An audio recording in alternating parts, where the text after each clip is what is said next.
Unreasonable rejoicing. 84. Bendiciones hermanos y hermanas de habla hispana, soy Diana Canadi, saludos desde San Luis, Missouri. Es una alegría para mí hablarles lo que dice la Biblia acerca de los últimos tiempos. Espero que esta lección sea de inspiración y motivación para su vida, a fin de que usted como hijo de Dios, madure en su fe y sea de bendición en su casa, su iglesia y comunidad. Oremos. Padre del cielo, te pido humildemente en el nombre de Jesús, que toques con tu Espíritu Santo el corazón de mis oyentes, y que ellos puedan prepararse y mantenerse firmes en estos tiempos duros y difíciles del fin. Amén. Regocijo irrazonable. Todos vivimos en un mundo dañado por el pecado desde que Adán el primer hombre, y maldición de corrupción y muerte heredó la raza humana y, la tierra misma, es un desastre por las consecuencias de su desobediencia. Por esta causa, no existe vida sin problemas, ni dolor en este mundo contaminado por el pecado. Romanos 5:12, Juan 16:33. Nuestros pecados son pruebas y dificultades afectan el presente y la eternidad. En lecciones anteriores, hemos tratado el por qué Dios no detiene todo el dolor y el sufrimiento de este mundo, y también hemos hablado de cómo tener la ayuda de Dios en medio de las dificultades de esta vida. Más recientemente, hemos especificado que hay dificultades, que a veces duran años, pero que la provisión de Dios para nosotros es la esperanza. La esperanza es una expectativa segura de que los buenos tiempos nos alcanzarán, que no es necesariamente como emoción de estímulo, sino una garantía de que las cosas cambiarán y todo mejorará, porque la esperanza nos ayuda a gozar del poder de Dios en medio del dolor y la adversidad. La esperanza llega a nosotros a través de las promesas de la Biblia y por la ayuda del Espíritu Santo. Las promesas de Dios nos muestran cómo Dios obra en el mundo dándonos ejemplos de personas reales en tiempos reales. Recibieron ayudas reales de parte de Dios. Romanos 15:4. Al leer y meditar en la palabra de Dios, el Espíritu Santo ilumina nuestra mente al revelarnos cómo obra Jesús a través de las Escrituras. Jesús es la revelación más completa de Dios. Él es la revelación de los planes para nosotros. La Biblia nos asegura que no hay ningún problema de esta vida que viene contra nosotros es más grande que Dios, porque como cristianos, Dios es nuestra única esperanza. En Romanos 15:13, dice, y el Dios de esperanza os llene de todo gozo y paz en el creer, para que abundéis en esperanza por el poder del Espíritu Santo. El apóstol Pablo, en Romanos 12:12 y Filipenses 4:4, instruyó a los cristianos a regocijarse siempre en la esperanza si queremos salir victoriosos en medio de las dificultades. De eso hablaremos en esta lección. La Biblia revela que el Dios Todopoderoso es el creador y sustentador de todas las cosas. Todas las cosas fueron creadas por medio de Él y para Él, y en Él todas las cosas subsisten. Colosenses 1 del 16 al 17, que Él sustenta el universo con la palabra de su poder. Hebreos 1:13. La Biblia nos da esperanza porque nos asegura que Dios el Creador nos cuida y provee para todas nuestras necesidades. Salmo 136:25, Salmo 145 del 15 al 16, Mateo 6:26. Dios en su fidelidad proveerá para nosotros ayuda a corto y a largo plazo. Sus bendiciones siempre estarán para nosotros, no solo para el presente, sino también para el futuro de toda su creación. La confianza en nuestra provisión a corto plazo es el resultado de conocer la provisión a largo plazo de Dios que Él nos ha prometido en su bendita palabra. El propósito y plan final de Dios para nosotros es liberar a toda la creación, el hombre, los animales y el planeta del cautiverio a la maldad, el dolor y la muerte que hay en el mundo como consecuencia del pecado. En Romanos 8:21, dice, porque también la creación misma será libertada de la esclavitud de corrupción, a la libertad gloriosa de los hijos de Dios. Los seres humanos, a diferencia de otras criaturas que viven en esta tierra, necesitan abastecerse de provisiones necesarias para esta vida, comida, ropa, refugio, pero esto no quiere decir que estamos separados de nuestro Creador. Nuestro Dios Todopoderoso creó a los seres humanos para ser sus hijos e hijas para vivir en comunión íntima con Él, pero el pecado nos ha descalificado para ser parte de su familia y su ayuda directa, sin que haya nada que podamos hacer para poder evitarlo. Estas necesidades diarias no se remedian por lo exitosos, prósperos, saludables y felices seamos en esta vida, porque realmente esto no es del propósito que Él tiene para nosotros. Su propósito es que tengamos una relación íntima con Dios en esta vida y en la eternidad. Mateo 16:26, Lucas 12 del 16 al 21. Dios, motivado por su amor y cuidado de su creación, nos ha provisto una salida de escape a esta terrible condición, enviando a su Hijo Jesucristo, encarnado para morir en la cruz, quien resucitó para abrirnos el camino para que seamos restaurados al propósito que Él originalmente nos creó.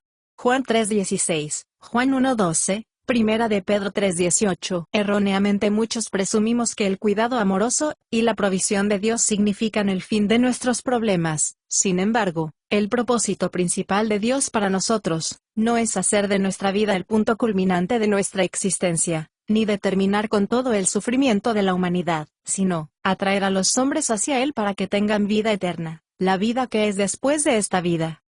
La Biblia nos da esperanza al revelarnos que nuestro Dios es soberano, que tiene el poder y la autoridad suprema sobre el universo. Dios es omnipotente, significa que tiene todo el poder. Dios es omnisciente, significa que todo lo sabe. Dios es omnipresente, significa que Él está presente en todas partes a la vez. Dios es todopoderoso, omnisciente, y presente en todas partes. Él todo lo ve y todo lo sabe, del pasado, presente y del futuro. Por eso, no nos debe de sorprender, que conoce nuestra situación actual, y un plan eterno en mente para obrar a nuestro favor. Él es soberano, Dios es capaz de controlar todos los eventos del mundo, incluyendo aquellos que no apoyan ni aprueba, haciendo que cumplan su propósito para un final glorioso para familia en un mundo perfecto. En el contexto de obtener a su familia, la Biblia dice en Efesios 1:11, que Dios hace que todas las cosas funcionen conforme al propósito de su voluntad, y en Romanos 8:28, que Él hace que todas sucedan para bien de quienes aman a Dios y son llamados con un propósito. La historia bíblica nos muestra que todo lo malo que nos sucede siempre es para nuestro bien. Por ejemplo, la vida de sufrimiento de José, el bisnieto de Abraham, como sus malvados hermanos lo vendieron como esclavo, y como él soportó dificultades durante muchos años, hasta que Dios lo obró para bien y le mostró su propósito, poniendo a José en una posición de poder para salvar del hambre a muchas naciones, incluyendo a su propio padre y a sus hermanos arrepentidos. Génesis del 37 al 50. Lo vemos en la liberación de Israel de la esclavitud en Egipto, cuando estaban atrapados en el Mar Rojo, sin forma de escapar, pero Dios abrió el Mar Rojo y cruzaron en seco, y cuando el rey de Egipto los persiguió con todo su ejército, fue destruido y sepultado en el mar. Aquí podemos ver cómo Dios a este problema terrible lo convirtió en un milagro glorioso, mostrando a su pueblo su ayuda y salvación. Éxodo 14 del 26 al 31. En una lección anterior señalamos que Jesús dijo que si Dios cuida de las criaturas que creó, en este mundo caído, y que ninguno de los gorriones cae al suelo por gusto, así Dios cuidará de nosotros dándonos su cuidado y provisión siempre, que no estamos solos frente a los problemas de la vida. Lo que Él sí quiere que tomemos en cuenta, es que los problemas de la vida no pueden detener el plan final de Dios para nosotros. La vida eterna es nuestra esperanza para vivir felices, y tener paz en medio de un mundo caído, libres de tristeza, pérdida de seres queridos y libres del dolor y la enfermedad, cuando la tierra renovada y restaurada. Mateo 10, del 21 al 31, Apocalipsis 21-22. Sabiendo esto, tenemos que aferrarse a esta perspectiva eterna porque ella nos ayudará a no solo evitar y enfrentar a los problemas en esta vida, sino que nos dará la esperanza que necesitamos para salir airosos de todos nuestros problemas. Pablo escribió, en 1 Corintios 15:19, que, si en esta vida solamente esperamos en Cristo, somos los más dignos de conmiseración de todos los hombres. Dios no siempre liberarnos de todas las dificultades que nos aprietan, y liberarnos de ellas cuando ponemos toda nuestra esperanza en Él, porque creemos y estamos seguros que en Él arreglará todo, si no en esta vida, en la vida venidera.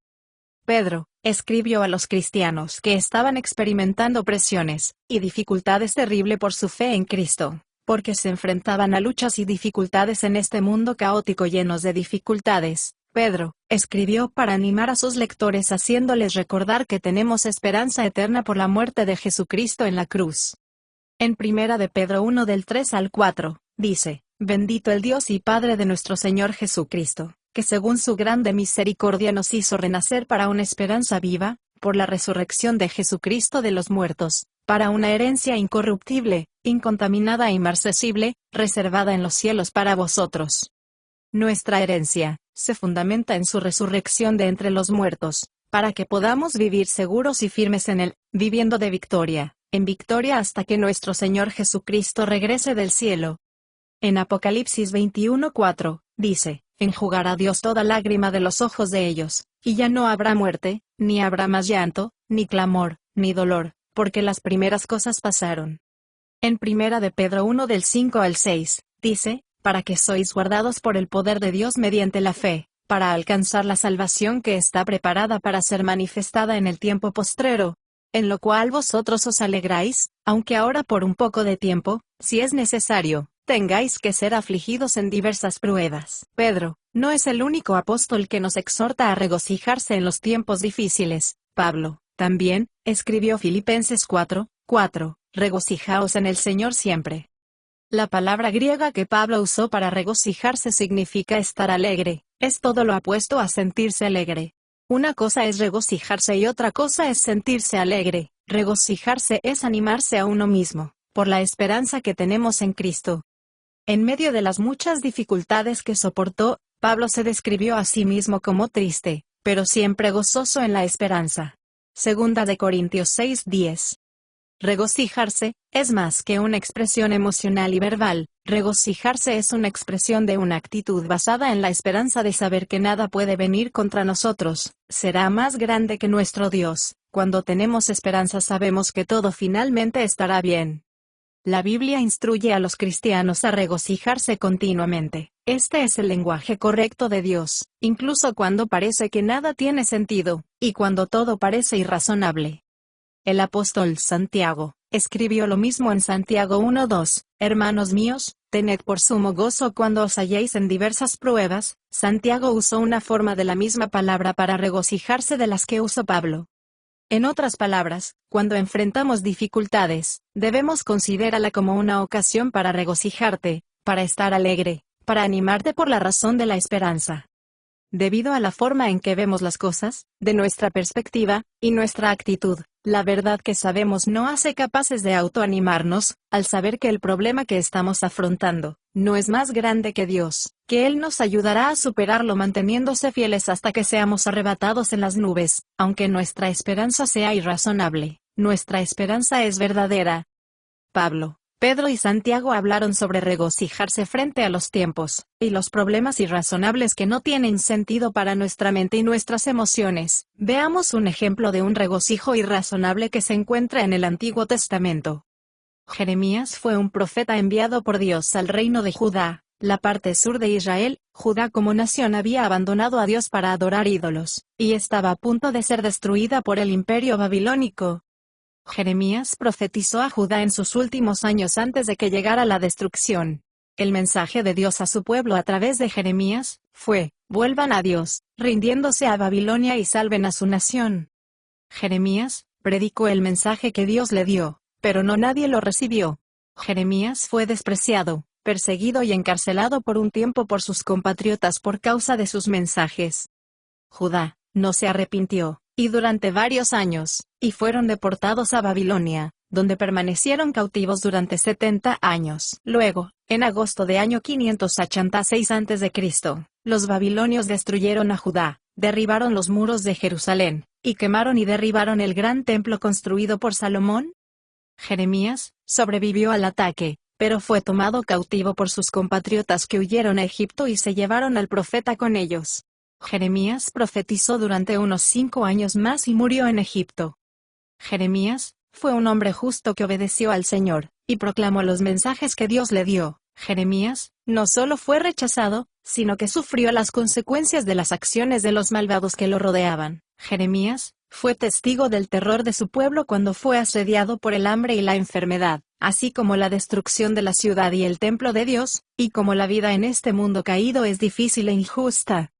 Después de esta tragedia, Jeremías escribió el libro de las Lamentaciones. Lamentar significa gritar de dolor, llorar en voz alta. Este libro nos da una idea del estado mental de Jeremías. En Lamentaciones, el profeta expresó las profundas emociones como alguien que presenció una tragedia horrible, la esclavitud, la masacre de su pueblo, la gran de la ciudad y del templo de Dios, el lloro al ver la completa desesperación y desesperanza de los que sobrevivieron, diciendo. En Lamentaciones 3 del 18 al 20, clamo, y dije, perecieron mis fuerzas, y mi esperanza en Jehová. Acuérdate de mi aflicción y de mi abatimiento, del ajenjo y de la hiel. Lo tendré aún en memoria, porque mi alma está abatida dentro de mí. En Lamentaciones 3, del 21 al 23 dice, esto recapacitaré en mi corazón, por lo tanto, esperaré. Por la misericordia de Jehová no hemos sido consumidos, porque nunca decayeron sus misericordias. Nuevas son cada mañana, grande es tu fidelidad. En el idioma hebreo original, lograr tener esperanza, tiene la idea de traer a la mente, el poder, la bondad y la misericordia de Dios en medio del terror y la confusión. En Lamentaciones 3:23, Jeremías se autoanimó a sí mismo, diciendo, lo que recuerdo las maravillosas obras que Dios hizo me llena de esperanza. En Lamentaciones 3 del 24 al 26, dice, mi porción es Jehová, dijo mi alma, por tanto, en él esperaré. Bueno es Jehová a los que en él esperan, al alma que le busca. Bueno es esperar en silencio la salvación de Jehová. Este es un regocijo irrazonable, porque las circunstancias no nos dan razón para regocijarse. Sin embargo, Jeremías, a pesar de cómo se sentía y los que había visto, presenciando y experimentando, eligió autoanimarse a sí mismo recordando que las promesas de Dios le daban esperanza. Esta fue su respuesta irrazonable a lo que no comprendía, pero se regocijaba. El regocijo irrazonable proviene de comprender la diferencia entre la provisión y salvación a corto y largo plazo del Señor. A corto plazo, la bendición y el cuidado de nuestra vida actual, y a largo plazo, cuando nuestra vida en la tierra llegue a su fin, la bendición eterna con Cristo en su gloria celestial. En Jeremías 29:11, hay un versículo favorito que muchos lo toman como promesa de bendición a corto plazo, porque yo sé los pensamientos que tengo acerca de vosotros, dice Jehová, pensamientos de paz, y no de mal, para daros el fin que esperáis. Veamos el contexto del versículo que Dios le dio a Jeremías para las personas que ya habían sido exiliadas a Babilonia antes de la destrucción de Jerusalén, que dice, así ha dicho Jehová de los ejércitos, Dios de Israel, a todos los de la cautividad que hice transportar de Jerusalén a Babilonia, edificad casas, y habitadlas, y plantad huertos, y comed del fruto de ellos. Casaos, y engendrad hijos e hijas, dad mujeres a vuestros hijos, y dad maridos a vuestras hijas, para que tengan hijos e hijas, y multiplicaos ahí, y no os disminuyáis. Y procurad la paz de la ciudad a la cual os hice transportar, y rogad por ella a Jehová, porque en su paz tendréis vosotros paz. Porque así ha dicho Jehová de los ejércitos, Dios de Israel, no os engañen vuestros profetas que están entre vosotros, ni vuestros adivinos, ni atendáis a los sueños que soñáis, porque falsamente os profetizan ellos en mi nombre, no los envié, ha dicho Jehová. Porque así dijo Jehová, cuando en Babilonia se cumplan los 70 años, yo os visitaré, y despertaré sobre vosotros mi buena palabra, para haceros volver a este lugar. Luego en Jeremías 29:11, el versículo que las personas usan como promesa para decir que encontrarán pareja, tendrán la casa de sus sueños o recibirán un ascenso en el trabajo, que aunque no podemos limitar a Dios, está mal entendida, aquí no dice que estas cosas pueden ser parte de la provisión a corto plazo de Dios, sino una mente con paz total, porque yo sé los pensamientos que tengo acerca de vosotros, dice Jehová, pensamientos de paz, y no de mal, para daros el fin que esperáis. Este versículo no trata de provisión a corto plazo, sino habla de una promesa mucho mayor, del cuidado, la protección y provisión frente a cada calamidad que enfrentamos, por la esperanza final que nos espera. Esta es una provisión a largo plazo, futura. Esta es misma esperanza de Jeremías, porque cuando estuvo en una situación desesperada, dijo, esperaré en silencio la salvación de Dios. Jeremías ahora está en el cielo disfrutando de su herencia de vida eterna con el Señor, y regresar a la tierra con Jesús para recibir su herencia de resurrección para vivir aquí de nuevo, esta vez para siempre. La respuesta de Jeremías a la calamidad, no fue una respuesta emocional. Fue una actitud y una perspectiva de la realidad que se basaba en la esperanza por regocijarse en la inspiración de la palabra de Dios. Dios nos ha llamado a convertirnos en sus hijos e hijas, a través de la fe y la esperanza en Jesús, para regocijarnos y estar firmes en esta vida, esperando la vida venidera. Pablo oró por los cristianos para que alumbre la esperanza de los hijos de Dios, diciendo, que Dios alumbre los ojos de vuestro entendimiento, para que sepáis cuál es la esperanza a que Él os ha llamado, y cuáles las riquezas de la gloria de su herencia en los santos. Tanto la esperanza a corto y a largo plazo son resultado de conocer y aferrarse a las promesas de la palabra de Dios. La esperanza a corto plazo, Dios nos ha prometido mantenernos fieles en medio de las dificultades hasta que seamos levantados en las nubes. A largo plazo, Dios ha prometido la reunión, la restauración y la recuperación, porque llegará el día en que Dios arreglará todo. Por lo tanto, debemos regocijarnos siempre, incluso cuando los problemas sean irrazonables, para autoanimarnos y asegurarse en la esperanza. Porque servimos al Dios de la esperanza, para tener esperanza cuando no tenemos esperanza, tenemos esperanza. Mucho más la próxima semana.